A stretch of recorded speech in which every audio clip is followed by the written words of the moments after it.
Alright, what's up? I'm T. What's up? I'm Tyler. What's up, man? I'm Will.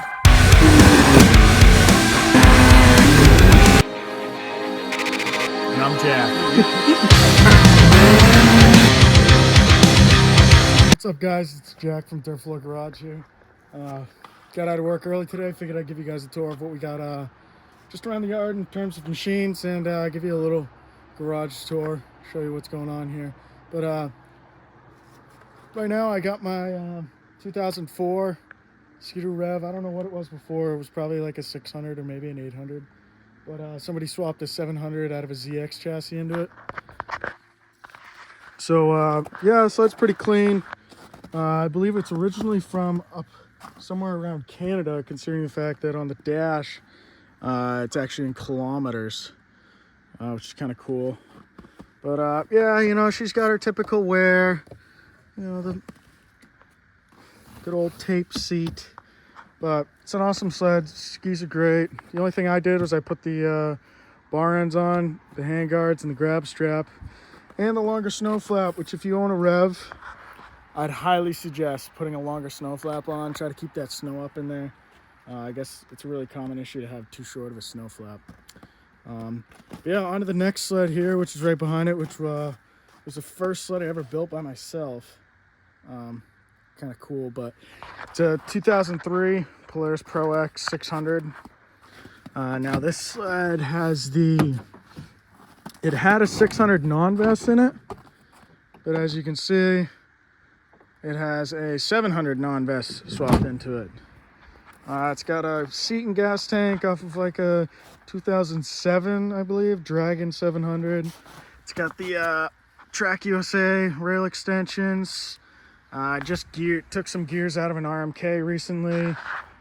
Just re-geared it. I put V-Force reeds in it. I definitely got to do new skis. And I lowered it in the front for drag racing. However, with no picks, it doesn't really hook up all that well. And for the next sled, we got Tyler's 84 Phaser. Hasn't done too much to it since the video. When he had rebuilt the carbs, I don't know if he didn't clean out his needles or seats. The carbs actually ended up sticking open and filling the cylinders with gas. But 7,000 miles on this puppy. So I don't know, he's mentioned making it really sweet, making it like one of my other phasers, which you'll see in a second here. But yeah, metal snow flap, track's pretty well clapped per usual. And yeah, who knows what he's gonna end up doing with it. And then next to it, we got Tristan's sled, who hasn't been on the channel yet, but he bought this sled for $100. And I had enough motor parts sitting around that we were able to rebuild the motor completely. See how the bottom end's red and it's all different colors and whatnot. But yeah, he ended up actually buying too big a fuel line, so it leaks right now. Of course, he's got 2 fuel pumps in there. One of them wasn't working. And yeah, new pull cord. Just kind of a fun little project. Bottom end's junk. Sled's obviously pretty well clapped. Hood's cracked over here. Missing a whole side panel. The battery's just chilling. Who knows what he's going to do with it, though. Only time will tell, I guess. Now, for what was my old parts phaser, Stinky Pete. I actually got that name because when I had first bought it, I bought it for the motor originally, because there's another phaser over there. There's 2 of them, actually.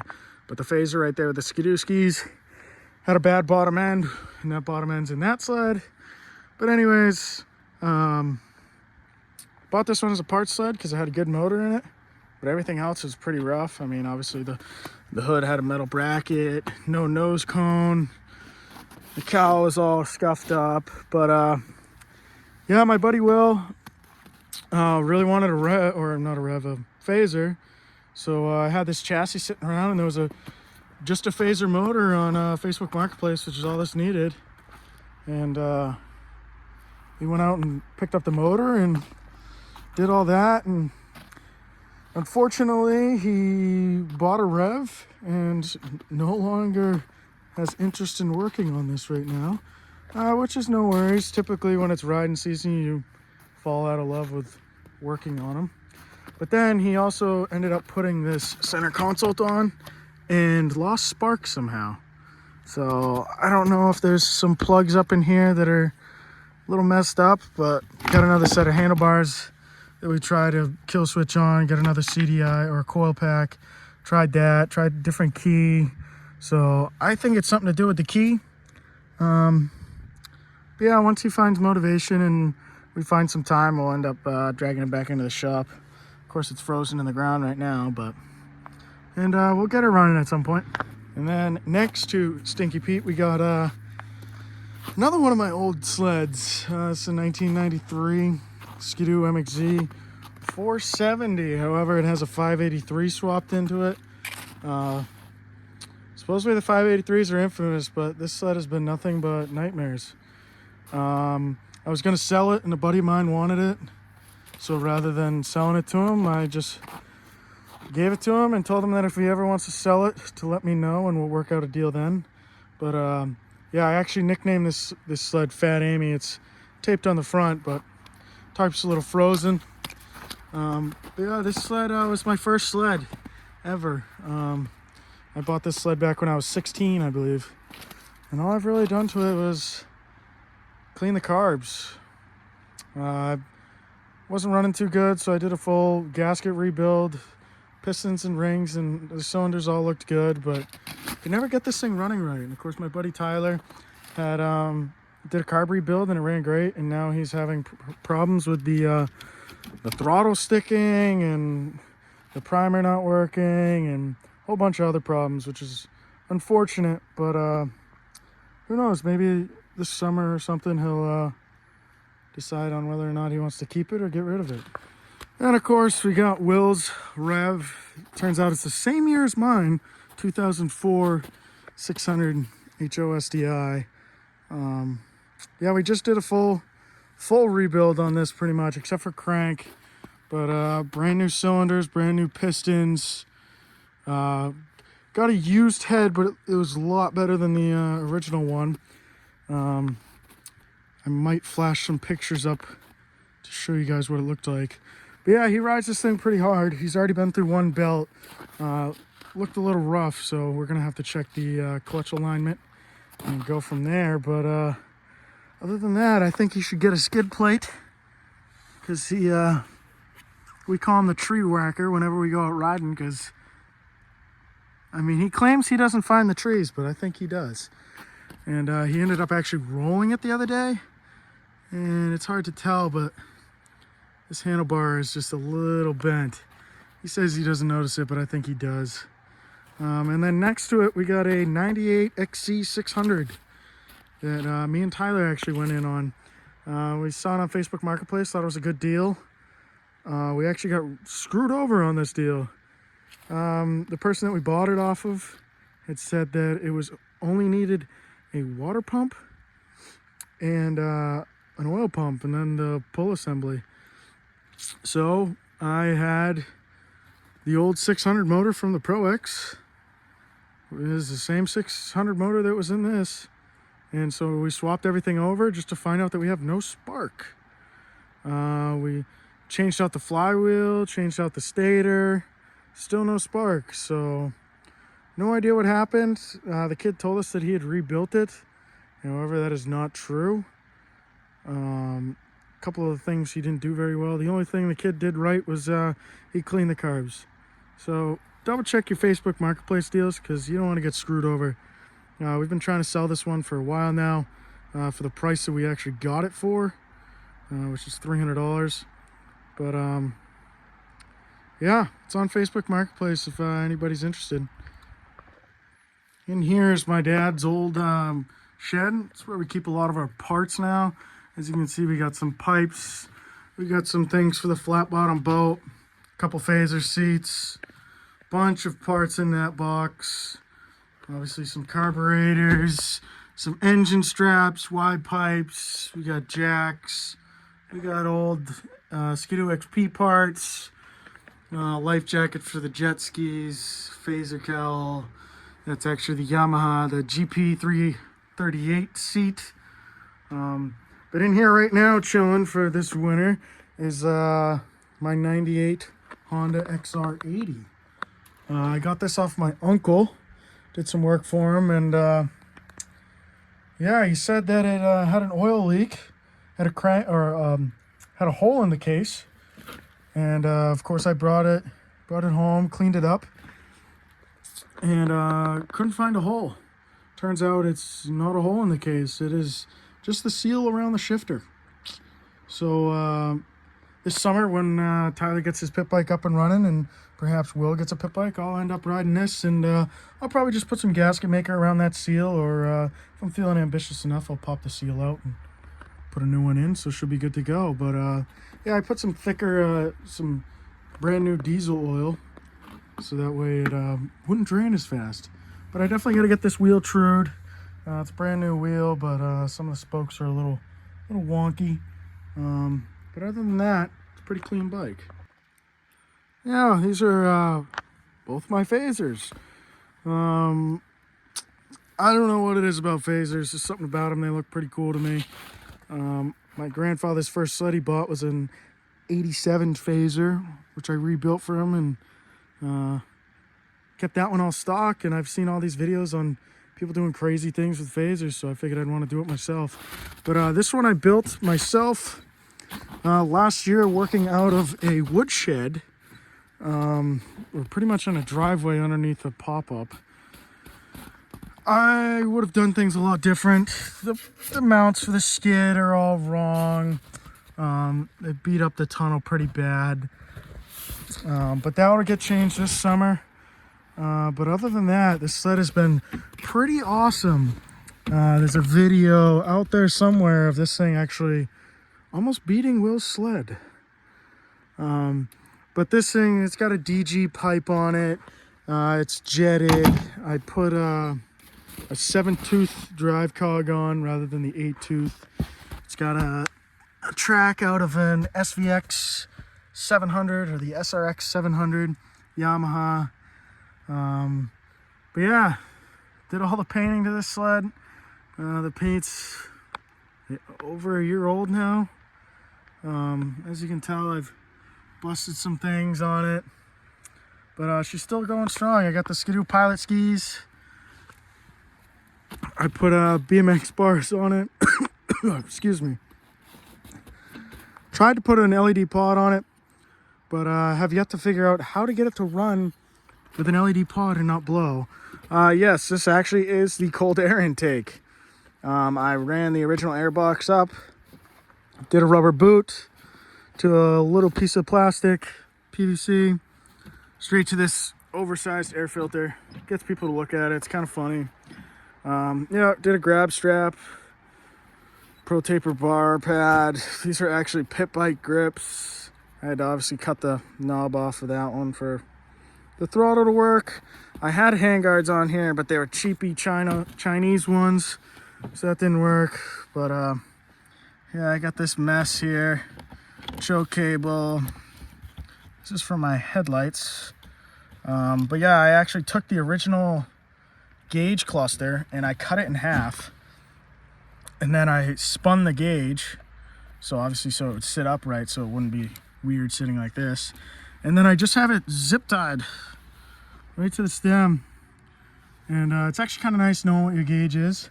And then I actually did all of the oil and fuel gauges, which you can see the gas is a little low and the oil is obviously really low.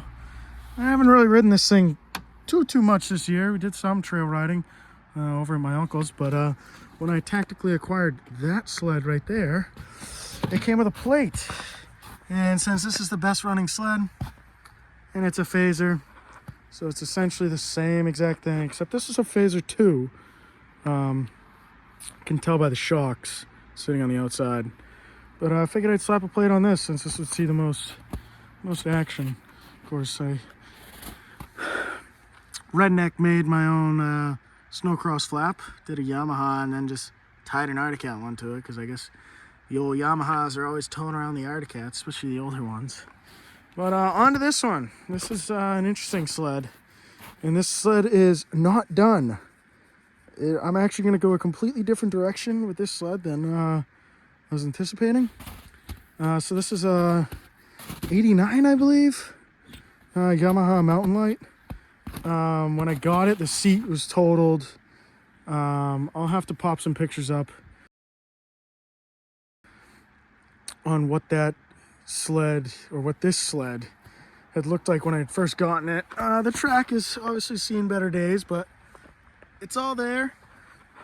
136. Pretty good suspension, surprisingly, for an older sled, but these actually came stock with a 136. But yeah, I haven't really done too much with this sled. I don't even have the hinges hooked up. I was gonna make this kind of my playful sled that I could actually ride and play with, because I was always scared of wrecking this one. But we had some fun with it in the field. It ended up actually burning through a spark plug. But yeah, I put the trigger throttle on. Luckily the throttle cable reached. Had to do a little customization with a washer, but it works. Unfortunately the brake cable is not long enough. And considering I'm going a completely different direction with this sled, it's not gonna matter. All this is getting deleted. But I have a grab strap. This is actually the same grab strap that's on my Rev. I got a PowerMad. I believe it's an 8-inch riser. And then I had to weld up a custom like I-bar type deal. Now these ones I use as my Tractor Supply flux core welder. So they obviously don't look the greatest, but it works. Yeah, that's pretty much it. I actually welded the gauges on this side over here. As you can tell, the rev gauge is a little wonky. Yeah, with this sled, actually what I'm going to plan on doing is I'm actually going to keep these bars on it. The bars are going to sit way down here, and this is going to be my asphalt sled. I really want to get into drag racing and ice drag racing. There's just not enough ice around here, so thinking about making this into an asphalt drag. You know, I got an awesome snow phaser that runs awesome and almost beat a 2006 Skidoo. Maybe if I do a couple things to the skid and maybe do some clutch work, she'll rip even more. But the changing the drive cog definitely helped. So I might be changing the drive cog in this, putting an asphalt track on, slamming it, wheels for skis, lowering the bars, making a custom low pro seat, put some little foot pegs in the back. I'm gonna end up doing custom twin pipes, and then a bunch of engine work, and see what she does. I think it'll be kind of funny, but kind of cool at the same time. Then over here we got well, it's actually my dad's 1991 Honda 4Trax 300. And underneath here, once again, we got Will's jet ski, my jet ski. I originally bought my jet ski first. Will just had to buy one, the same exact one. Kind of like the Revs. But yeah, mine's a 96, and I believe his is a 96 too. Down at the bottom of the driveway, we got a boat in the woods there that we're working on. Doing a full interior on it. Should be pretty sweet. But yeah, hopefully this summer is pretty exciting. And now back in the garage. Right now, I got another phaser that I picked up. I know, believe it or not. Another phaser. Yes, I do own 4 phasers. I have another phaser chassis, just the chassis at the bottom of the driveway. Kind of a parts chassis, but stripped everything that I thought I needed, and it's just kind of sitting there for right now until I decide what to do with it. Who knows? Maybe I build it into an ice drag. Maybe I throw that one on asphalt. I don't know yet. But yeah, I bought this one, 1984, I believe. Yamaha phaser. Yeah, it's bone stock. It's a little rough. And so, this is the shop. Dirt floor garage. Yep, dirt floor. Ignore the T's. That's just, typical working beverage. So yeah, I don't know what happened. It was just one day I got tired of working outside and always having to pick up tools and you know, I'd be midway on a project and have to cover it up with a tarp or blow the leaves off of it before I could start working in the fall. So I went to Tractor Supply and picked this up. I don't know what it is. I think it's like maybe a 12 by 20 by 8, if I had to guess. Shelter Logic. But yeah, I picked up this toolbox off of a buddy that was just gonna throw it away. So it had a bunch of tools in it. I've always obviously had tools of my own, so that's filled with all sorts of stuff, even a lot of sled gaskets and parts. This is my buddy Tyler's. Both of these are. He worked at a garage, so he had his own toolbox, and he wanted to put them someplace that he'd be working on sleds. So we got kind of a wall of shame going here. This is Will's belt from a Skidoo Rev. This is actually the bearing from my Pro X, because I forgot to put fluid in the chain case and ended up overheating and blowing a bearing. Here's the chain for that, obviously really rough. But yeah, we got kind of a wall of shame going. This is actually the piston from Will's sled when we had first got it. Yeah, we got all sorts of tools, a lot of DeWalt. Good stuff, good stuff. Got the radio, lights. We're actually just running off an extension cord right now from the house for an LED light. Got a nice propane heater over there. We got gas tanks. We got chairs. And we're actually working on cleaning this place out, giving it more room. So right now, this is kind of a quick project. I gotta obviously redo the seat, put the gas tank back on, get the pull cord situated, redo the seat, and then this sled is pretty much ready to go. So then that way it'll be out of here, out of our way. Then this project is next after the Phaser. This is my 2006 Honda Foreman 500 ES. This four-wheeler was my grandfather's, and I had actually acquired it from him because he never used it, and my four-wheeler was down, and yeah, it's been an awesome machine. I have put this machine to the test. I've gone through only 2 axles, surprisingly, with these 28-inch by 12 Outlaws on it. But right now, the steering bushing right here went out, so got to get that replaced. And then I figured while I'm there and in the front end, I might as well do all the bushings for the A-arms, do the wheel bearings, all that jazz. Probably do the brake pads too, but definitely stiffen up the steering because it was pretty sloppy, and the wheel bearings are gone. But yeah, over here we got all of our parts, snowmobile parts. On the bottom we mostly have this is that 600 Polaris bottom end. We got one of Will's old cylinders. We got another Polaris 600 case, Phaser carbs. Then this one is almost 100% Phaser parts. Clutches, bottom end, clutches, heads, all in the back, carbs. This is actually Will's old head that's all chewed up. But yeah. And then we have this thing, which I'm trying to sell. It's a 1973 Yamaha GP338. So thanks for watching, guys. This is Dirt Floor Garage. Pretty new channel, so bear with me on the video editing and video content and what time it gets posted and whatnot.